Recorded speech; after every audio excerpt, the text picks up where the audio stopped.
warahmatullahi wabarakatuh.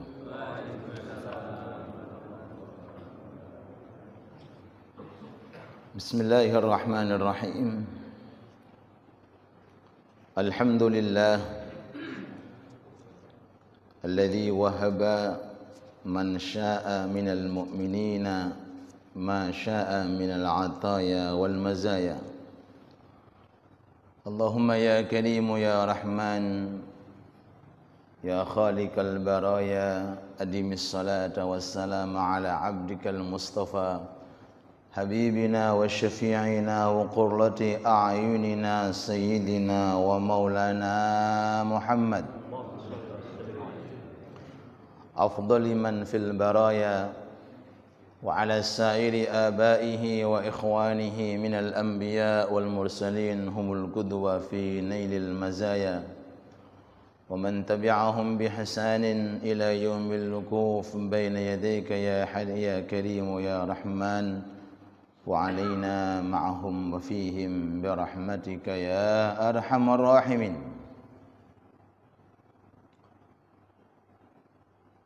Subhanaka la ilma lana illa ma 'allamtana innaka antal alimul hakim wa tub 'alaina innaka antat tawwabur rahim.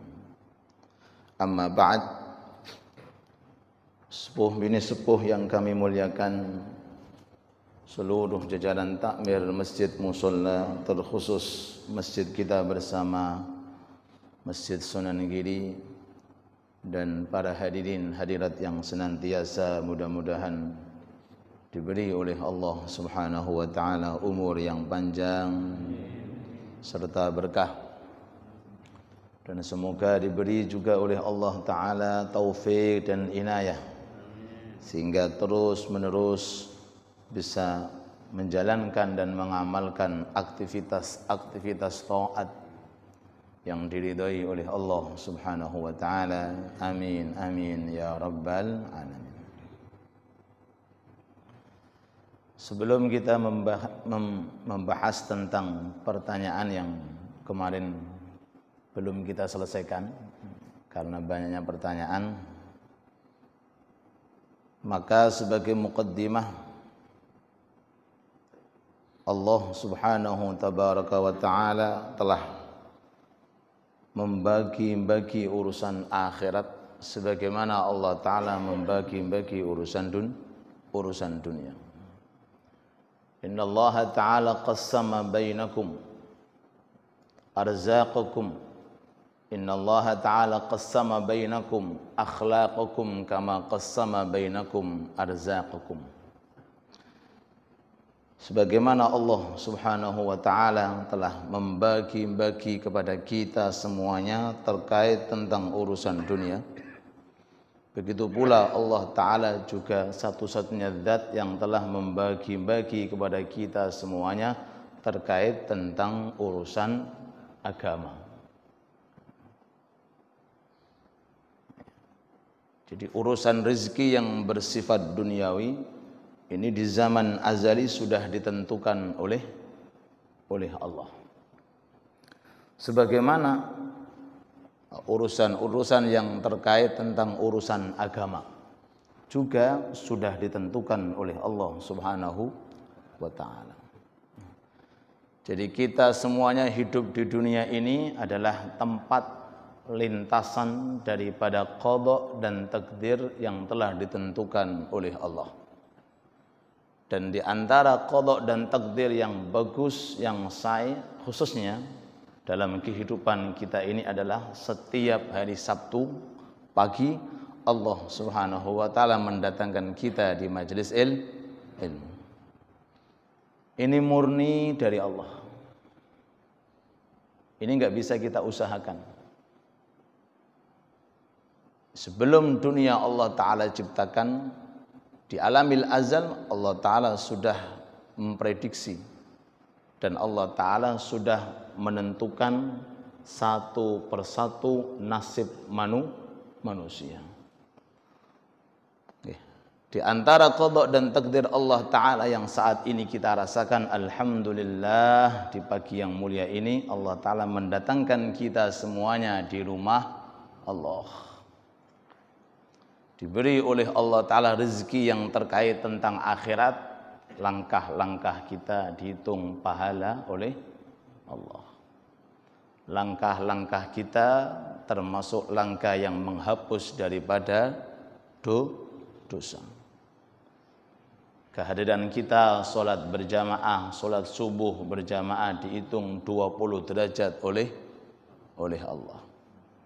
Lalu kemudian sampai saat ini menunggu isyraq, kita bisa menjalankan aktivitas majelis taklim secara istiqamah, yang pahalanya nanti kita tutup dengan sholat isyraq seperti pahala haji dan umrah dan seterusnya.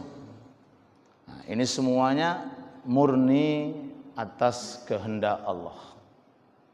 Jadi kalau tidak dikehendaki oleh Allah, maka tidak mungkin bisa hadir bersama-sama dengan kita. Maka kita ucapkan dari lubuk hati kita, alhamdulillah. Lau u'tiyatid dunya bihadzafiriha thumma qala alhamdulillah lakana qawlu alhamdulillah afdala mimma u'tiyat lah. Jikalau ada seorang hamba dikasih dunia mulai barat sampai timur, mulai selatan sampai utara, isi dunia semuanya diberikan kepada si fulan tersebut. Lalu kemudian fulan tersebut mengatakan alhamdulillah, maka ucapan alhamdulillah lebih afdal dan lebih mulia daripada dunia yang telah diberikan kepada orang tersebut. Nah, niki ucapan hamdalah atas nikmat dunia. Beda lagi ucapan hamdalah atas nikmat akhirat. Langkah demi langkah kita ucapkan alhamdulillah. Duduk kita sambil i'tikaf kita ucapkan alhamdulillah. Salat subuh kita secara berjamaah kita ucapkan alhamdulillah. Dan semua kenikmatan-kenikmatan yang bersifat ukhrawi yang kita iringi dengan ucapan alhamdulillah, maka ucapan alhamdulillah tersebut lebih mulia dan lebih berharga di hadapan Allah Subhanahu wa ta'ala. Mudah-mudahan Allah jadikan kita orang-orang yang selalu memuja dan memujinya. Amin. Mudah-mudahan lisan kita dipermudah oleh Allah untuk melantunkan kata-kata alhamdulillah. Awwalu man yunada yaumal qiyamah alhammadun alladzina yahmaduna Allah ta'ala ala kulli hal. Pertama kali kelompok di padang mahsyar yang akan dipanggil oleh Allah Ta'ala adalah hammadun, orang-orang yang suka membaca alhamdulillah. Ini pertama kali di antara kelompok yang dipanggil oleh Allah Ta'ala untuk berdiri memasuki surganya Allah Ta'ala, sifatnya al-hammadun, yaitu orang-orang yang suka membaca hamdalah. Yahmadunallah ala kulli hal, dalam keadaan apapun diucapkan alhamdulillah. Baik itu urusan nikmat, bahkan pula juga urusan suatu ujian.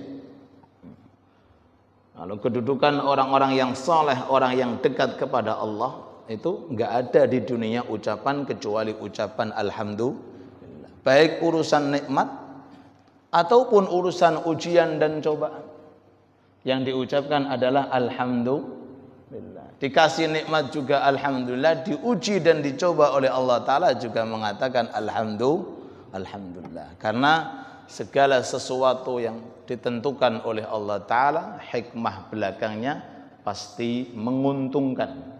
Mudah-mudahan Allah Ta'ala berikan kepada kita taufik dan hidayah, sehingga kita digolongkan termasuk orang-orang yang bersyukur kepada Allah, orang-orang yang selalu memuja dan memuji kepada Allah dengan ucapan kita alhamdulillah. Alhamdulillah, segala nikmat milik Allah. Alhamdulillah, segala taufik milik Allah. Alhamdulillah, segala hidayah milik Allah. Alhamdulillah segala ilmu milik Allah. Alhamdulillah segala ibadah milik Allah. Alhamdulillah nikmat zahir ataupun batin milik Allah. Alhamdulillah nikmat sehat milik Allah. Dan alhamdulillah segala sesuatu yang diberikan semata-mata atas kehendak dan takdirnya Allah. Mudah-mudahan husnul khatimah setelah umur yang panjang, mudah-mudahan wafat dalam kondisi husnul khatimah. Amin amin ya rabbal alamin. Monggo nggih. Takmir masjid bagus salat. Monggo. Monggo. Pertama sudah kita jawab bagaimana cara agar punya keturunan yang soleh dan solihah. Pertama dengan memperbanyak doa, Rabbana hablana min azwajina wa dzurriyyatina qurrata a'yunin waj'alna lil muttaqina imama. Wabil khusus ketika salat tahajud, salat di akhir malam diperbanyak dalam sujud kita. 5 kali, 10 kali, 15, 20, seterusnya. Thalathu da'awatin mustajab. 3 doa yang dikabulkan oleh Allah. Di antaranya dakwatul walid liwaladihi. Dongone tiyang sepah terhadap putra putrinya. Nah, jadi setiap orang tua memiliki simpanan doa khusus untuk anaknya. Setiap tiyang sepah. Baik bapak maupun ibu, niku dalam pribadi masing-masing ada simpanan doa dikabulkan oleh Allah. Liwaladihi damel putra putrinya.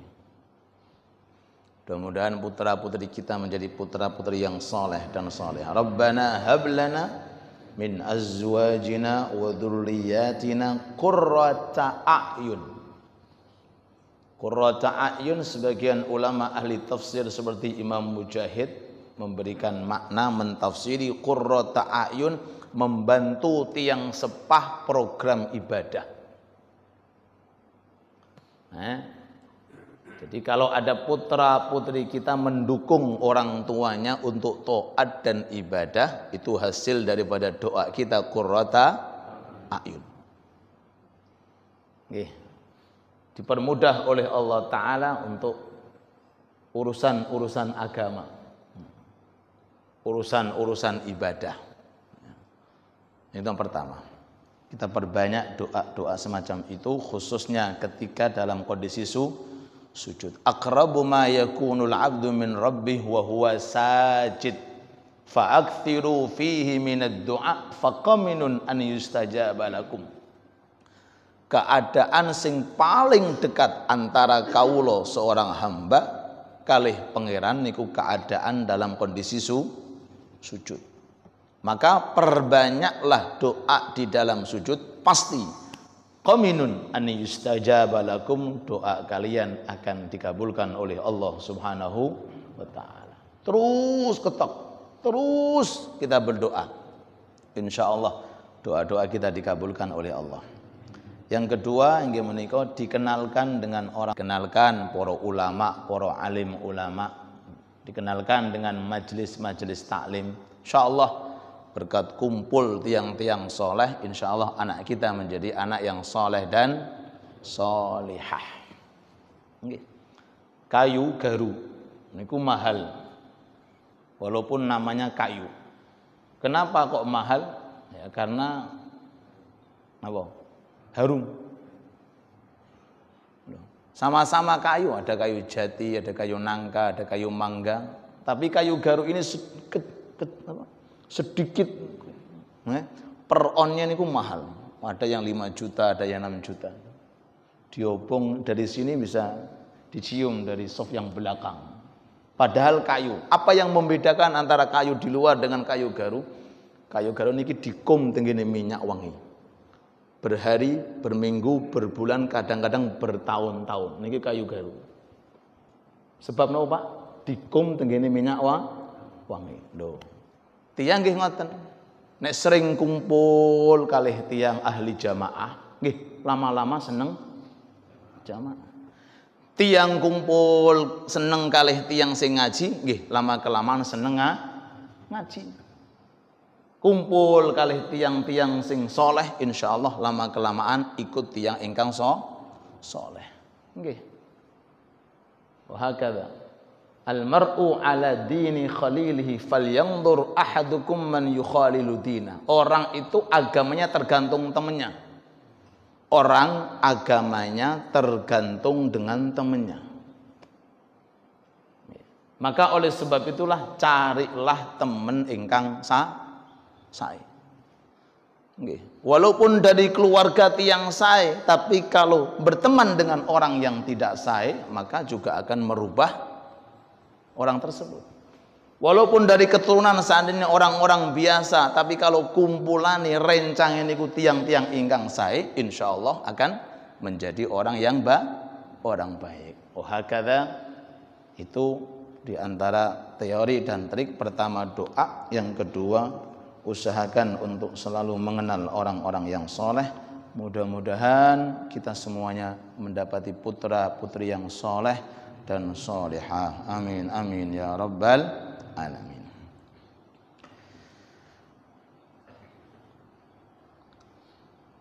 Mohon dijelaskan tentang sholat awwabin, tata caranya dan keistimewaannya.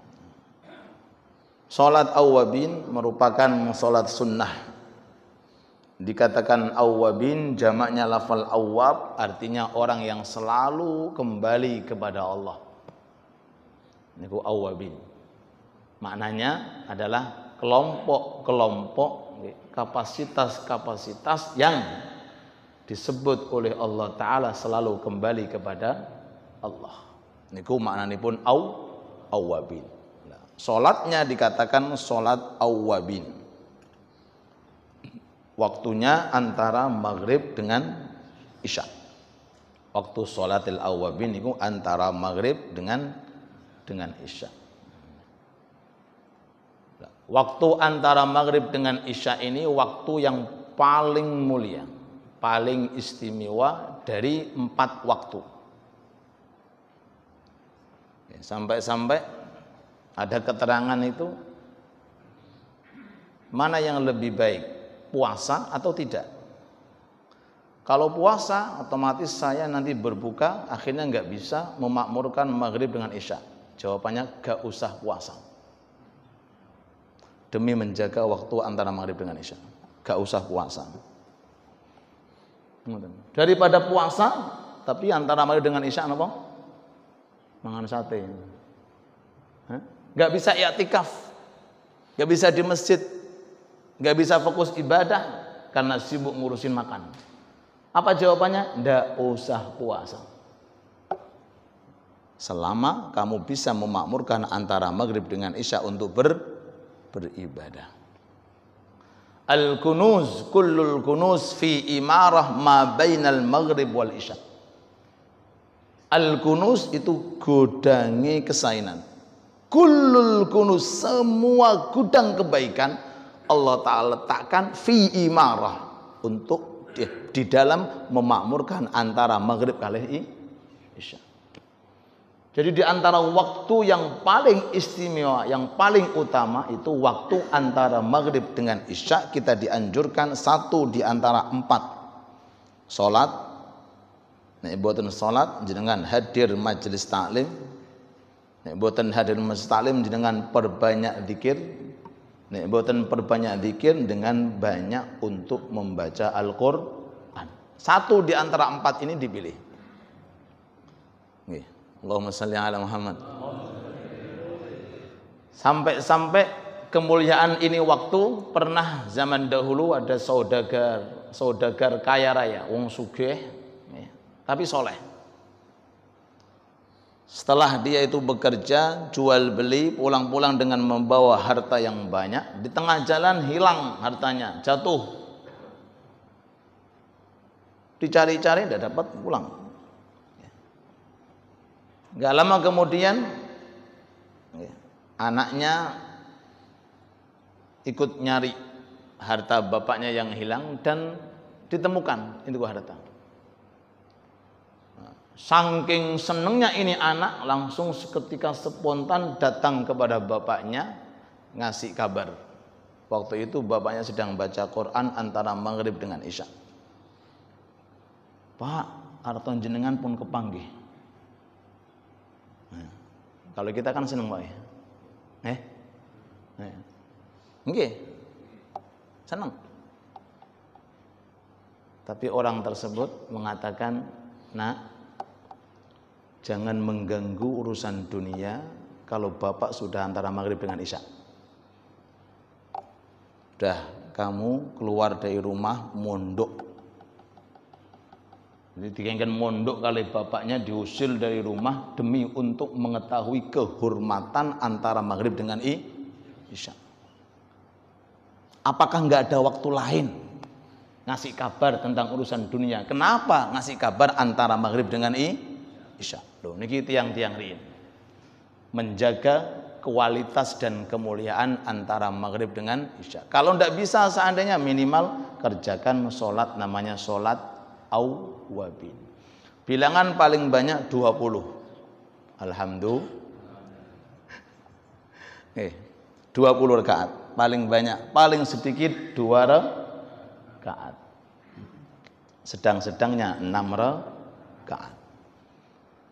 20 rakaat kalau kita kerjakan, maka dijamin oleh Allah Ta'ala dalam hadis Rasulullah 1 istana di surga. 1 istana di surga. Nah, bagi orang yang mengerjakan 6 rakaat, 2 rakaat, 2 rakaat, 2 rakaat, setelah itu di malam hari itu jenengan kontan dari Allah mendapatkan ibadah pahala 12 tahun. Kontan. Pinten Pak ibadah? 12 tahun.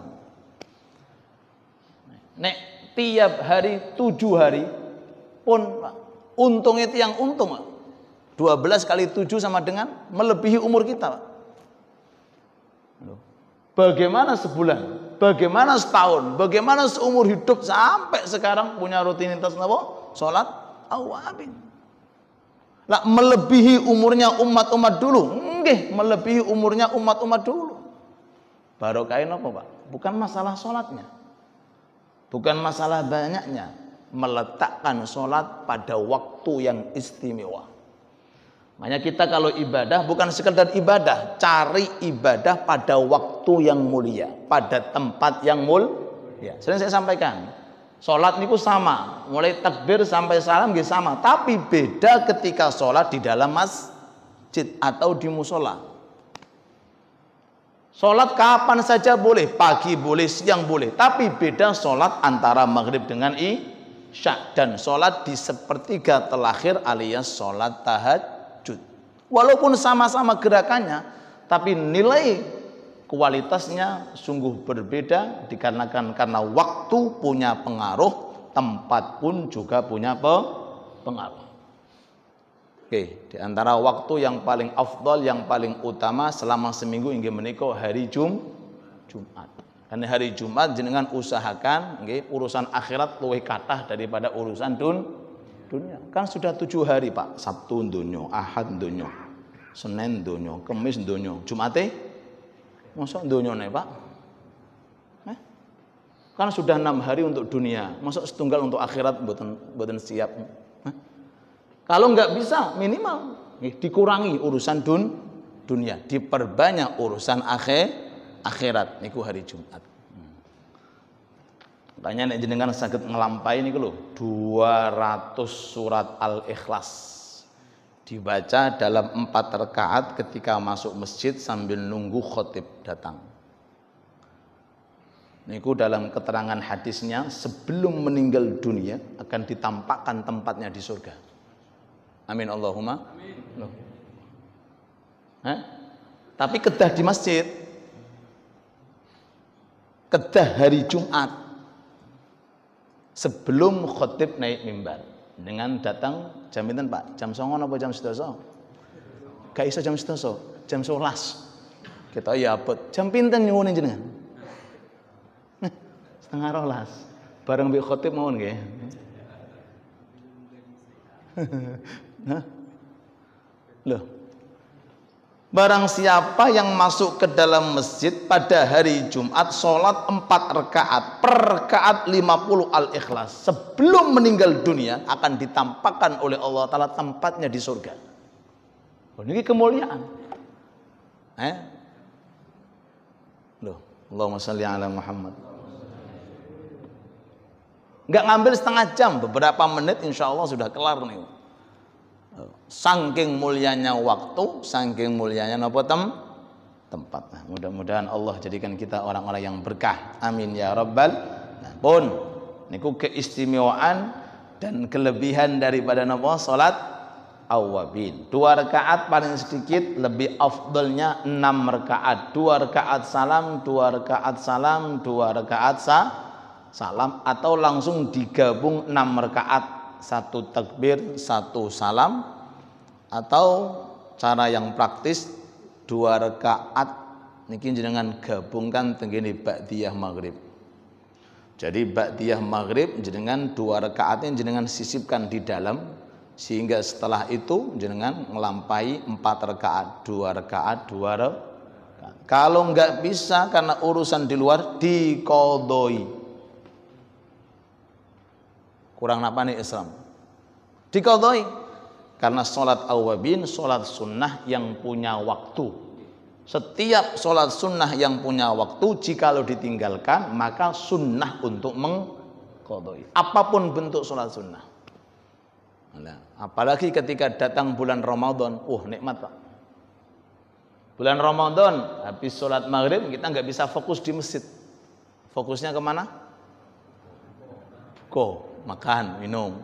Nah, pas sholat traweh yang berpendapat 20 enak, niati traweh, niati awwabin. Pak, enak Pak. Niati traweh kan 20 rakaat. Dimasukkan juga awwabin yang bilangan 20 rakaat. Jatuhnya di bulan Ramadan dilipat gandakan 70 kali penglihatan. Allahumma shalli ala Muhammad. Niki nikmate nggih jenengan kali kula majelis taklim ngerti ilmu-ilmu sing semacam ngeten niki. Sedikit amalia tapi pahalanya gede. 6 rakaat tok Pak, tiap malam jenengan kerjakan, ngambil 1/4 jam. Mantun salat maghrib, zikir, ba'diyah jangan ditinggalkan, pun tutup dengan 6 rakaat atau 4 rakaat, 2 rakaat jangan masukkan sebelumnya di ba'diyah. Malam itu status jenengan ibadai pinten Pak? 12 tahun. 12 tahun 360 kali pinten 12. Kalau 2 minggu tinggal notal, 3 minggu, 4 minggu dan lain sebagainya. Makanya Rasulullah dalam hadisnya, awwalu ummatin tadkhulul jannah ummati. Pertama kali umat yang akan masuk surga kata Rasulullah adalah umat dulu. Baru 1 malam sudah 12 tahun ibadah. Mudah-mudahan bisa istiqamah. Amin ya rabbal. Sampai kalau seandainya dalam bepergian, dalam kesibukan jenengan qodoi mantun isya'i, jenengan qodoi paginya nanti di waktu duha, jenengan qodoi siangnya setelah zuhur, dan seterusnya waktu-waktu yang diperbolehkan untuk mengqodoi. Allahumma shalli ala Muhammad. Pertanyaan yang ketiga, mohon dijelaskan bagaimana seorang ibu yang beragama Nasrani memutuskan hubungan dengan anaknya yang beragama Islam. Apakah permohonan maaf yang ditolak oleh ibunya Allah juga tidak akan mengampuni dosanya? Matur suwun Pak Kiai, matur suwun sama-sama. Orang tua adalah orang tua. Orang tua adalah orang tua. Enggak bisa nasabnya itu diputus. Walaupun beda agama, tetap namanya orang tua. Enggak bisa diputus selama-lamanya. Walaupun orang tua mutus, anak tetap enggak bisa diputus. Tetap nasabnya kembali kepada orang tua. Nah, terkait tentang urusan agama, La ta'ata li makhlukin fi maksiatil khaliq. Enggak boleh anak itu nurut kepada orang tua terkait tentang urusan maksiat kepada Allah. Orang tua perintah maksiat, enggak boleh kita turuti. Orang tua merintah seseorang untuk keluar agama, enggak boleh kita turuti. Tapi tetap statusnya orang tua. Artinya dalam pertanyaan ini tidak termasuk orang yang durhaka kepada orang tua karena ini kaitannya tentang urusan agama. Allahumma shalli ala Muhammad. Paham nggih? Nggih. Jadi beda agama, bapaknya Nasrani, anaknya Islam. Tetap namanya orang tua. Harus dihormati, enggak boleh kita mengeraskan suara. Nggih. Tapi terkait urusan-urusan agama, anak enggak boleh nurut. Yuk melok bapak ibu ning nggone gereja, mboten angsal. Seandainya nggih, urusan agama itu urusan lakum dinukum waliyadin. Lakum dinukum waliyadin. Saya punya agama, kalian punya agama.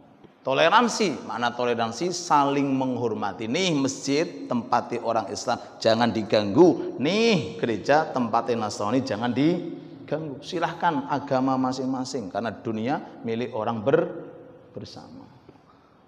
Tapi jangan salah memahami makna toleransi. Nih gereja bareng-bareng, maulidan bareng-bareng, mboten toleransi niku. Lakum dinukum mboten mriku mapake. Mudah-mudahan kita dijaga oleh Allah. Nah, terus boten termasuk durhaka kepada orang tua terkait tentang urusan apa? Urusan agama. Niku kaidah la ta'ata li makhlukin fi maksiatil khaliq. Makhluk ndak boleh taat kepada makhluk lain selama itu hal terkait tentang kemaksiatan kepada Allah. La ilaha illallah Muhammad Rasulullah.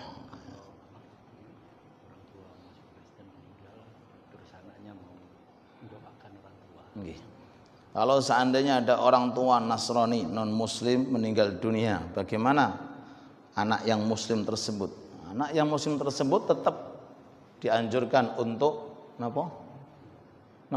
berbakti. Berbaktinya bagaimana? Dengan menyambung hubungan silaturahim. Menyambung hubungan silaturahim. Apa yang disukai oleh seorang ayah ketika di dunia dilanjutkan, diteruskan. Tetap silaturahim kepada keluarga ayah, keluarga ibu, walaupun itu Nasrani. Nggih. Membantu kalau fakir, nggih. Membantu kalau butuh.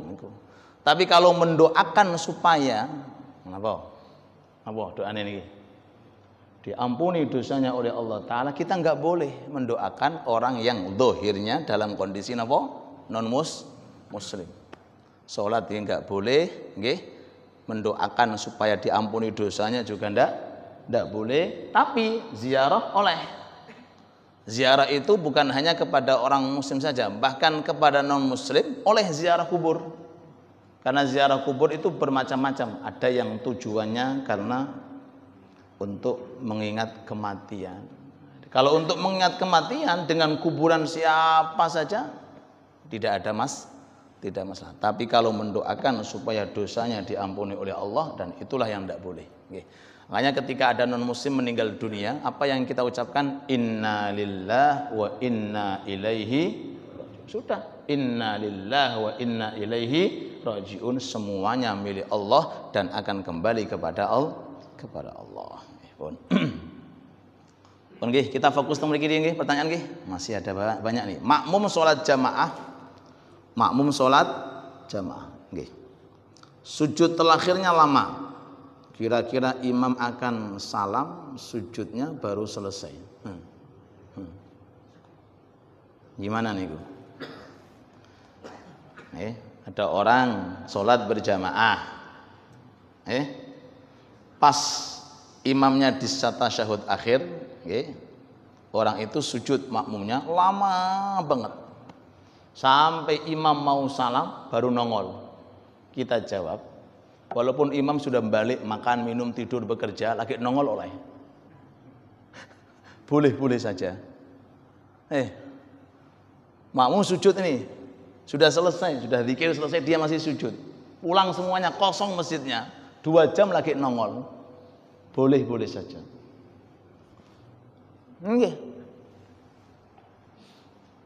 Makanya ada keterangan dalam ilmu fikih, orang sholatnya batal sebab batalnya orang.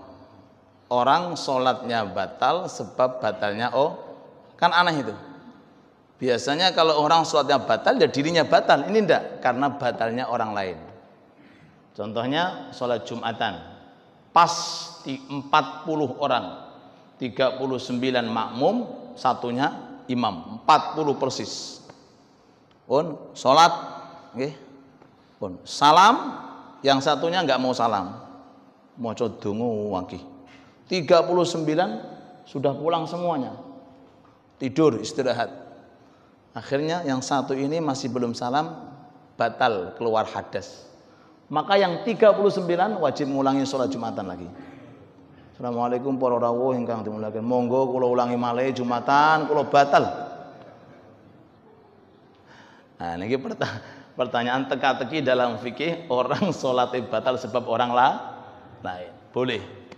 Ini pun juga boleh, cuma afdolnya. Kenapa kita semuanya dikatakan makmum? Karena mengikuti. Apa istilah mengikuti? Mengikuti ini sholat di belakang imam. Jadi imam ruku, kita ikut ruku. Imam sujud, kita sujud. Imam salam, ikut salam. Itu. Innama ju'ilal imamu liyutamma bih, liyuqtada bih. Imam di depan itu tujuannya agar kita mengikuti.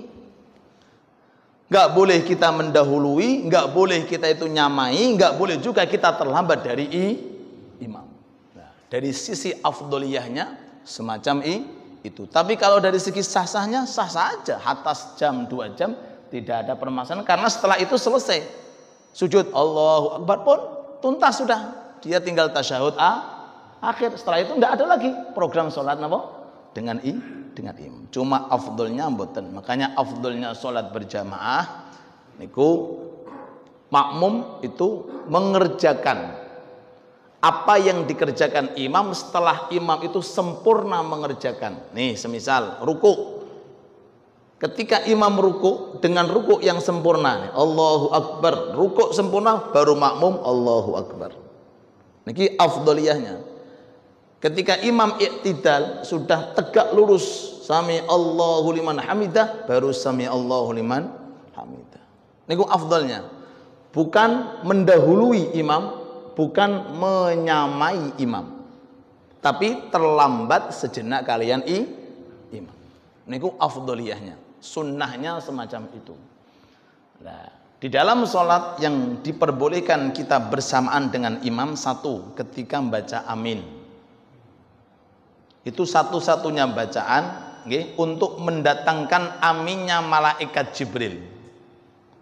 Nah, kata ulama, kalau seandainya dalam berjamaah nggak ada kelebihan kecuali ini kelebihan, maka jamaah sudah menguntungkan. Tapi kalau sholat sendirian nggak mungkin ada kebersamaan kalian imam, sehingga nggak mungkin turun malaikat Jibril untuk ikut mengatakan makanya ketika imam waladhdallin, usahakan imam kali makmum bareng amin. Kadang-kadang mboten, baru ghairil maghdub is amin belakang. Amin. Nggih.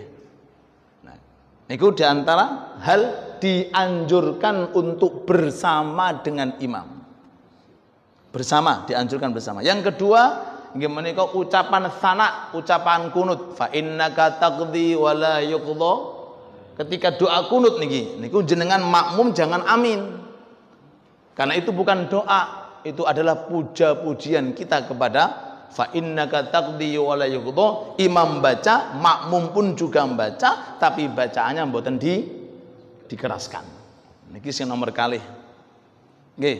Sing nomor 3, ketika ada ayat-ayat yang di dalamnya mengandung makna surga, kita dianjurkan doa sebagaimana imam doa, ya Allah jadikan aku termasuk penduduk surga. Ketika ada ayat dibaca oleh imam, ayatnya itu mengandung tentang neraka, kita dianjurkan doa, ya Allah jauhkan aku dari siksa api neraka. Begitu pula ketika ayat-ayat tertentu setelah selesai kita dianjurkan untuk membaca kata-kata tertentu seperti alaihissallahu bi ahkamil hakimin. Mau senawa jenengan? Bala wa ana ala dzalika minasy. Niku imam dianjurkan setelah membaca alaihissallahu bi ahkamil hakimin, makmum pun juga dianjurkan membaca bala wa ana ala dzalika minasy, walaupun di tengah-tengah Fatihah dan tidak memutus mualah kesambungan daripada Fatihah. Walaupun di tengah-tengah Fatihah, iyyaka na'budu wa iyyaka nasta'in, seandainya makmum membaca Fatihah dulu, langsung imam wa anna ala dzalik bal alaihissallahu bi ahkamil hakim, kita ucapkan bala, itu tidak memutus kesinambungan daripada ayat nabo alfa. Itu beberapa hal yang justru disunnahkan makmum untuk nabo bersamaan kalian imam. Terus jawabanipun tidak ada permasalahan, cuma afdoliyahnya ikuti gerakan daripada imam. Allahumma shalli ala Muhammad. Assalamualaikum Ustaz. Waalaikumsalam. Tentang sholat qobliyah zuhur di hari Jumat, apakah ada? Dan lebih afdol mana perempuan sholat fajar di masjid berjamaah atau di rumah? Ini satu pertanyaan isinya dua. Satu pertanyaan isinya dua. Pun, monggo kita dengarkan nih. Jadi dengan ilmu maka seseorang akan tahu apa? Tahu keadaan. Dengan ilmu seseorang akan menjadi mulia. Kadang-kadang ada orang pas selesai adzan Jumatan duduk saja, nggak sholat, gitu? Ada. Nah. Terus ada, khususnya mayoritas di kota Gresik ini sholat setelah adzan. Nah, ini dalile. Ma bainal adzanain sholatun liman sya, hadis sahih. Antara adzan dan qomat boleh sholat secara bebas. Ma bainal adzanain sholatun liman sya. Antara adzan dan qomat, antaranya niku sholatun, sholat liman sya, bagi yang menghendaki. Berarti tidak ada larangan. Orang mau sholat, silahkan. Qobliyah namanya, istikharah, hajat, taubat, sholat nafil mutlak, bebas. Kapan waktunya? Antara maghrib dengan isya. Nah, makanya sholat qobliyah itu selalu ada dalam sholat wajib. Sholat qobliyah pasti ada dalam sholat sing wajib. Maghrib ada qobliyahnya, isya ada qobliyahnya. Beda dengan ba'diyah. Kalau ba'diyah asar enggak ada, subuh enggak ada. Karena memang waktunya waktu bukan untuk ba'diyah dan ba'diyah. Paham nggih? Nah, ini dalilnya. Ma bainal adzanaini sholatun liman sya. Antara adzan dan qomat, maksudnya apa? Adzan setiap sholat, karena memang adzan diucapkan tujuannya untuk sholat. Sholat nopo mawon, kalau ada adzan dan qomatnya, maka diantara itu boleh sholat. Apalagi ilmu fikih mengatakan Syafi'i, al jum'atu kadzuhri, Jumat niku kados zuhur. Sebagaimana zuhur ada qobliyahnya, begitu pula Jumat juga ada qobliyahnya. Paham nggih? Ini dalilnya. Nah, terus kalau seandainya ada orang tidak mengerjakan, ya tidak ada apa-apa. Karena hanya sebatas sunnah. Kita nggak boleh mencela. Sebab mencela niku hukumnya haram. Nggak boleh menghina, sebab menghina hukumnya haram, apalagi mencela menghina di dalam rumah Allah. Otomatis dosanya nggih beda kalau di luar rumahnya Allah, Pak. Ngelampai taat di masjid pahalanya dilipat gandakan, ngelakoni dosa pun nggih sama. Hanya jaga hati kita nggih dari sifat-sifat yang tidak diridhoi oleh Allah. Nggih, dijaga hati kita, nggih, jangan sampai ujub, jangan sampai sombong, nggih, jangan sampai merasa paling baik. Naudzubillah tsumma naudzubillah. Pun nggih. Adapun waktunya mboten cekap baru sampai jam 8. Nggih, 10 menit insyaallah kita salat isya bersama-sama. Perempuan salat fajr di masjid ataukah di rumah? Ya, pertanyaannya bukan hanya di fajr saja, bahkan semua sholawat. Semua sholawat. Ya. Perempuan itu sholat di masjid atau sholat di rumah. Ya. Mungkin beberapa pertemuan dulu pernah saya terangkan. Ya. Keadaan sekarang itu beda dengan keadaan di zaman Nabi. Zaman Nabi gak ono mall. Zaman Nabi gak ono mall. Nah, ning mall oleh, ning masjid gak oleh. Masuk akal apa mboten?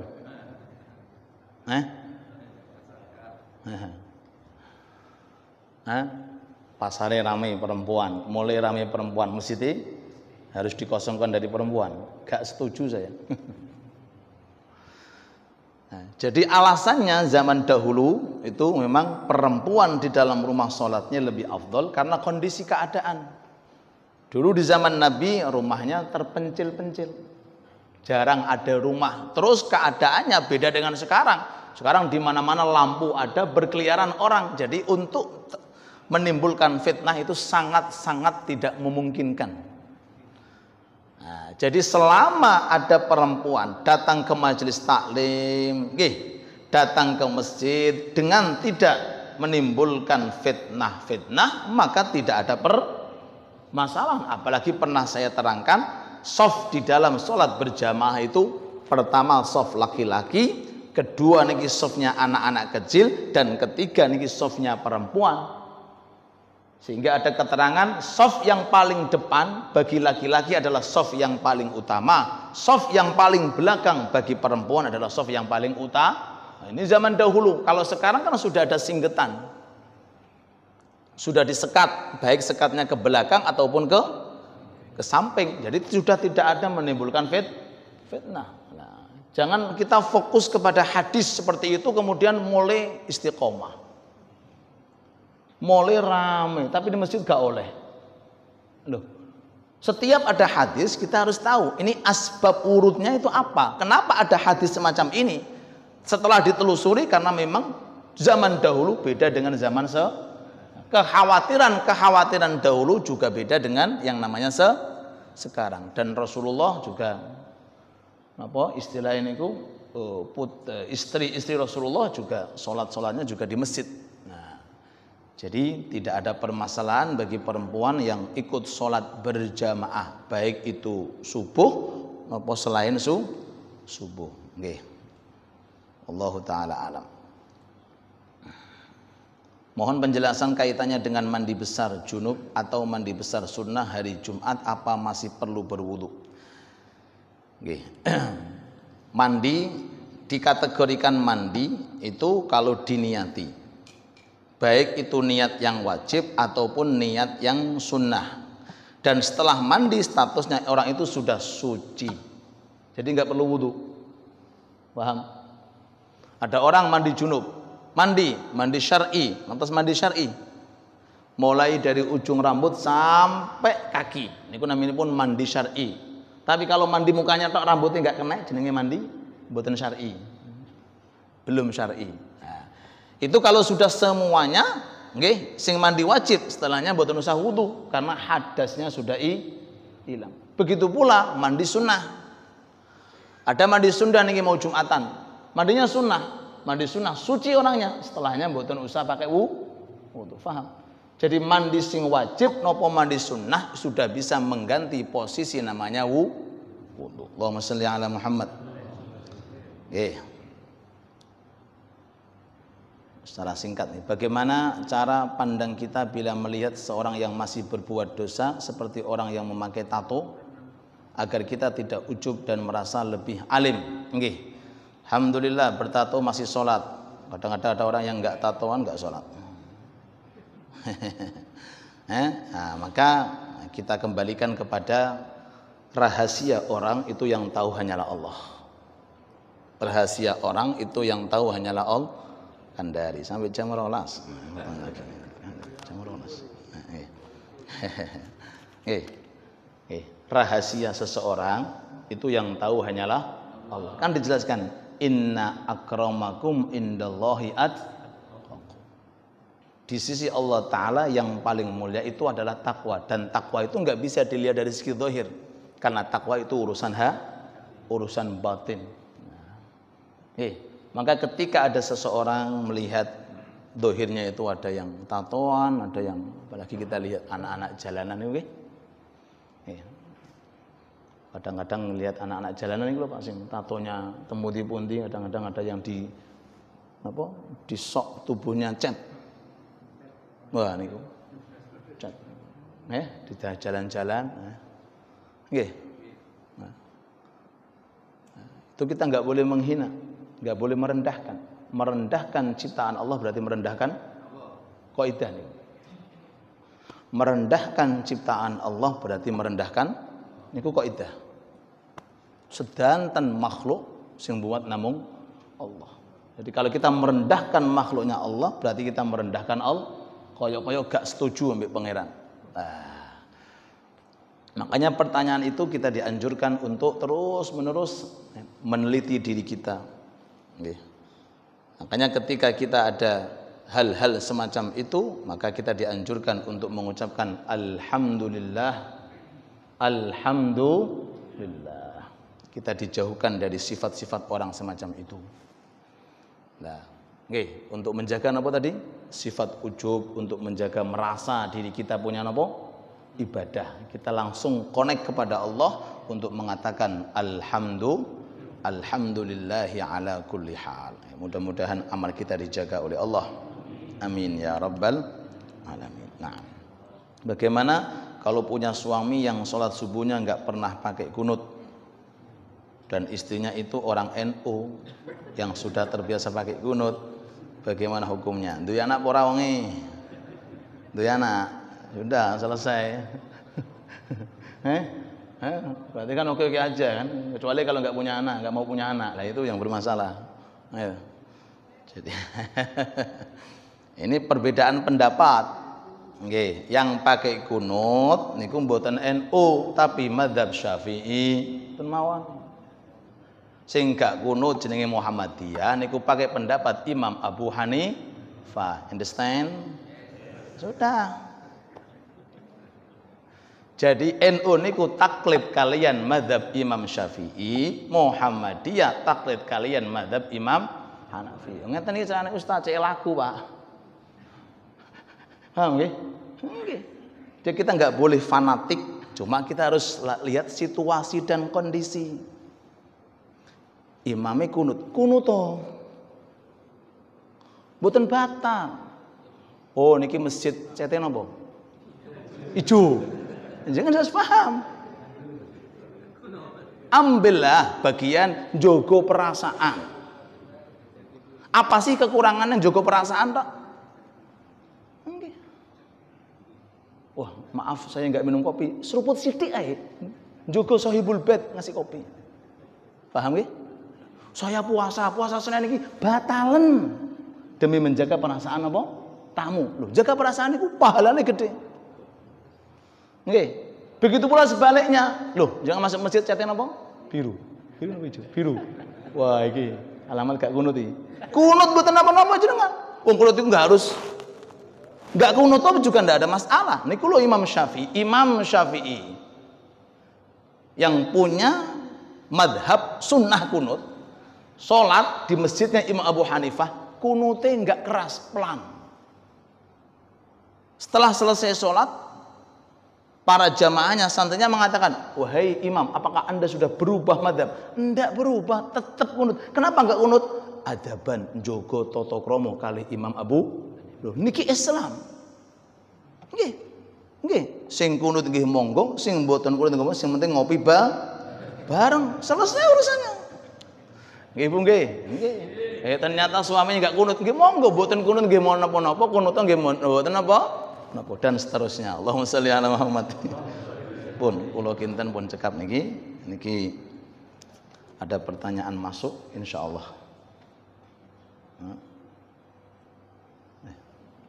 Sanggup napa binjing?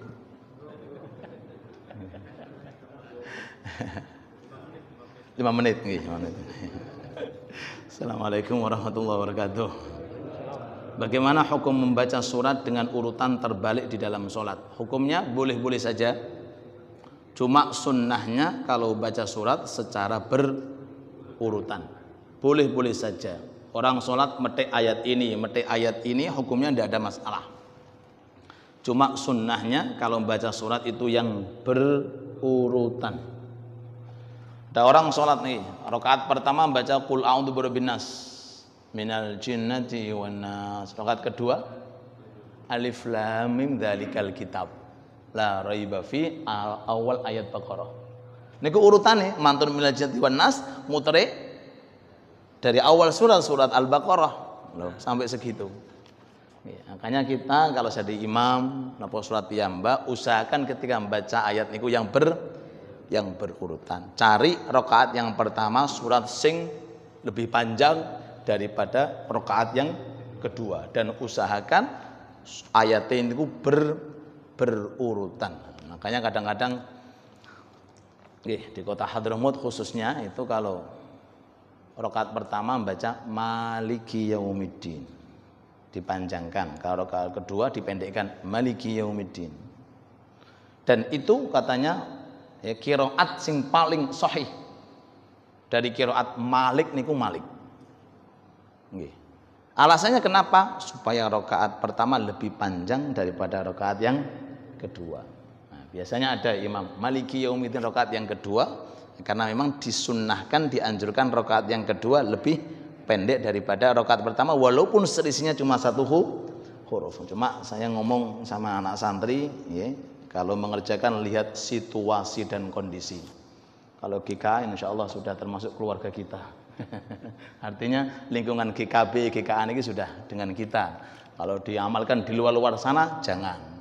Pakai yang masyhur inggih menika Maliki Yaumiddin. Tapi kalau ada yang baca khususnya yang belajar dari Hadramaut, belajar dari kota Mekah, Madinah ini biasanya rakaat kedua pakai Maliki Yaumiddin.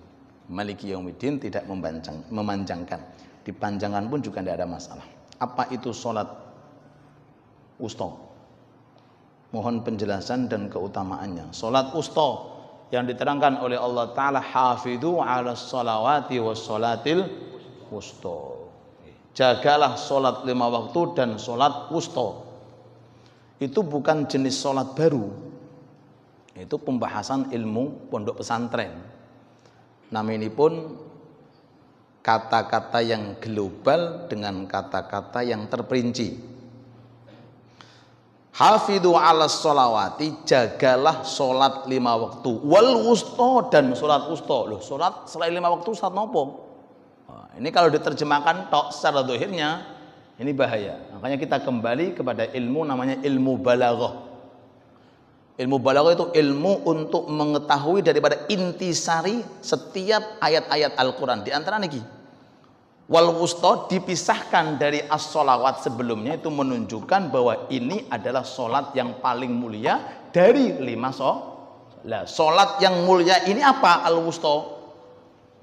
Lah, oleh ulama ahli tafsir, itu ada perbedaan pendapat.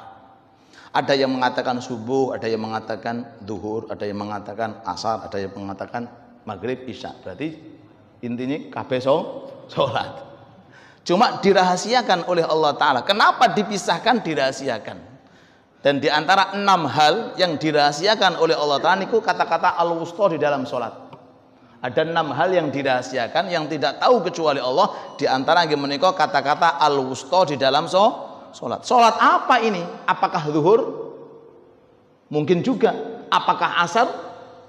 Mungkin juga. Apakah maghrib? Mungkin juga. Sehingga dengan kemungkinan ini mau nggak mau kita harus berusaha untuk menjalankan semua salat. Niku yang dimaksud kata-kata al-wusta dalam ayat Allah Ta'ala, hafidhu ala salawati was salatil wusta. Insyaallah cekap. Terima kasih atas pertanyaan yang disampaikan, dan mudah-mudahan Allah memberikan kepada kita keberkahan umur, keberkahan waktu, dan mudah-mudahan pengajian kita insyaallah menjadi asbab turunnya rahmat untuk kita, menjadi asbab kelancaran urusan-urusan kita, menjadi asbab putra-putri kita menjadi putra-putri yang soleh dan solehah, menjadi asbab terangkatnya derajat kita, menjadi asbab insyaallah husnul khatimah. Amin ya rabbal alamin.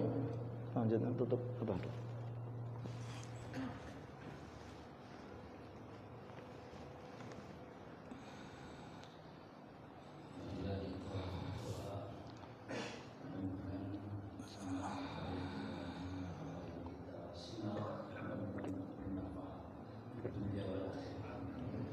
Amin amin.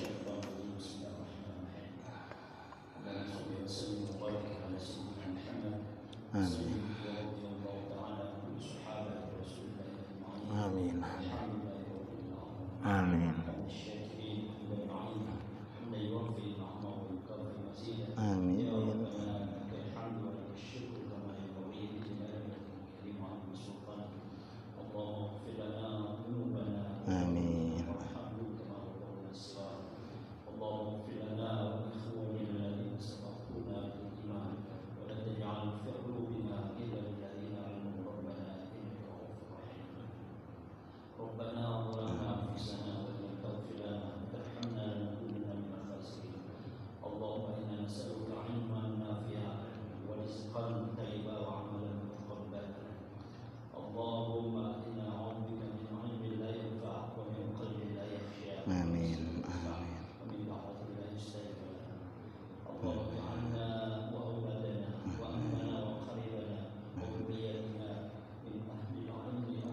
Amin amin amin amin amin amin